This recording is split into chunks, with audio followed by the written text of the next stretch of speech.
فرعون کے ڈوب کر مرنے کے بعد سمندر نے اس کی لاش کو اللہ کے حکم سے باہر پھینک دیا، جبکہ باقی لشکر کا کوئی نام و نشان نہ ملا۔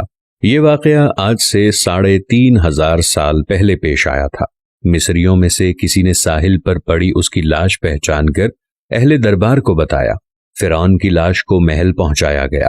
درباریوں نے مسالہ لگا کر اسے پوری شان اور احترام سے تابوت میں رکھ کر محفوظ کر لیا۔ حنوط کرنے کے عمل کے دوران ایک غلطی ہو گئی تھی۔ فرعون جس سمندر میں ڈوب کر مرا تھا اور مرنے کے بعد کچھ عرصے تک پانی میں رہنے کی وجہ سے اس کے جسم پر سمندری نمکیات کی ایک تہ جمی رہ گئی تھی۔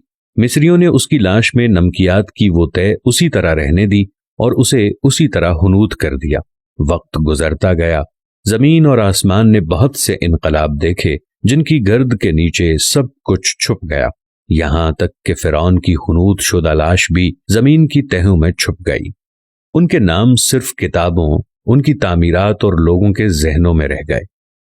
اس واقعے کے 2000 سال بعد اس دنیا میں اللہ کے آخری نبی حضرت محمد مصطفیٰ صلی اللہ علیہ وآلہ وسلم تشریف لائے۔ ان پر نازل ہونے والی آخری کتاب میں فرعونوں کے قصے بڑی تفصیل کے ساتھ بیان کیے گئے ہیں، اور اسی سلسلے میں اس فرعون کا جسم محفوظ کرنے کی بابت آیت نازل ہوئی تھی، جس کی سچائی پر سب اہل ایمان کا پختہ یقین تھا، لیکن وہ سمجھنے سے قاصر تھے کہ اس خدائی کا دعویٰ کرنے والے کی لاش کہاں محفوظ کی گئی اور کیسے اسے عبرت کا نشان بنایا جائے گا۔ 1871 میں مصر کے الغورنیہ سے تعلق رکھنے والے غریب اور معمولی چور احمد عبد الرسول کو فرعون کی حنوط شدہ لاشوں کی طرف جانے والی خفیہ رستے تک رسائی مل گئی۔ احمد عبد الرسول نوادرات چوری کر کے بیچا کرتا تھا۔ ایک دن وہ دریائے نیل کے کنارے کے قریب تبیسا کے مقام پر اسی سلسلے میں پھر رہا تھا جب اسے ایک خفیہ راستے کا پتہ چلا۔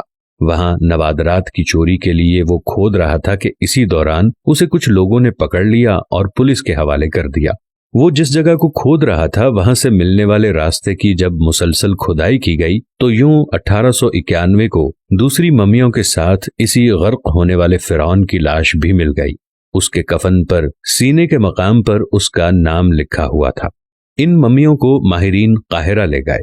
جب ان ممیوں کی تفصیل کا جائزہ لیا گیا تو فرعون والی ممی پر جمی نمکیات کی تہ سے تصدیق ہو گئی کہ یہ وہی فرعون ہے جسے اللہ نے پانی میں غرق کر کے بدترین انجام سے ہمکنار کیا تھا۔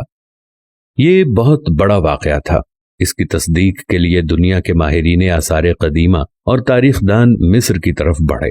مختلف سائنسی تحقیق کرنے کے بعد دنیا بھر کے سائنسدانوں نے تصدیق کر دی کہ دوسری سب لاشوں کی نسبت سے صرف فرعون کی لاش پر ہی سمندری نمکیات کی تہ جمی ہوئی تھی۔ اس تصدیق کے بعد اسے فرعون کی لاش قرار دے کر عجائب گھر میں محفوظ کر دیا گیا۔ 1982 میں فرعون کی ممی خراب ہونے لگی تو اس وقت کی مصری حکومت نے فرانس کی حکومت کو درخواست کی کہ فرعون کی ممی کو خراب ہونے سے بچایا جائے، نیز جدید سائنسی ذرائع سے اس کی موت کی وجہ بھی معلوم کی جائے۔ چنانچہ مصری اور فرانسیسی حکومت نے مل کر فرانس لے جانے کا انتظام کیا۔ جب فرعون کی لاش کو فرانس پہنچایا گیا تو ایئرپورٹ پر اس دور کے فرانسیسی صدر بذات خود حکومت کے اعلیٰ عہدیداران، تمام وزراء اور فوج کے افسران کے ساتھ استقبال کے لیے موجود تھے۔ فرعون کی لاش کا استقبال کسی عظیم زندہ بادشاہ کی طرح کیا گیا۔ فوجی دستوں نے سلامی دی۔ فرعون کی ممی کو ماہر ڈاکٹروں کی ٹیم کے حوالے کیا گیا۔ اس ٹیم کی سربراہی ڈاکٹر مورس بوکابے نے کی تھی۔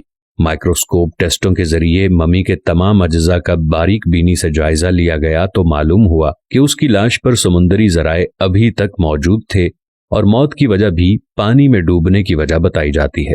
ایک بادشاہ کی موت پانی میں ڈوبنے کی وجہ سے ہو، یہ ڈاکٹر مورس کے لیے حیرت کی بات تھی۔ اس نے اس ممی کے بارے میں مزید جاننے کی کوشش کی تو اسے معلوم ہوا کہ اس بادشاہ کی موت کے حالات مسلمانوں کے نبی حضرت محمد صلی اللہ علیہ وآلہ وسلم پر اتری کتاب قرآن مجید میں تفصیل سے درج ہیں۔ اسے علم تھا کہ جہاں سے اسے یہ لاش ملی ہے وہ اسلامی ملک ہے، چنانچہ تجسس کے ہاتھوں مجبور ہو کر وہ مصر پہنچا۔ وہ ایک سائنسدان تھا۔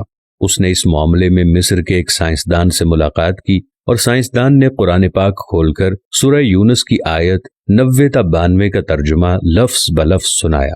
فرعون کا خدائی دعویٰ کرنا، اس کا پانی میں ڈوب کر مرنا اور پھر پانی سے نکال کر اس کی لاش کا حنوط ہو جانا اور پھر دوبارہ لاش کا ملنا اور پھر اس کی لاش کو جدید سائنسی دور میں دوبارہ محفوظ کیا جانا، سب کا اشارہ ایک جانب تھا اور بہت واضح اشارہ تھا، تجھے بعد میں آنے والوں کے لیے عبرت کا نشان بنا دوں گا۔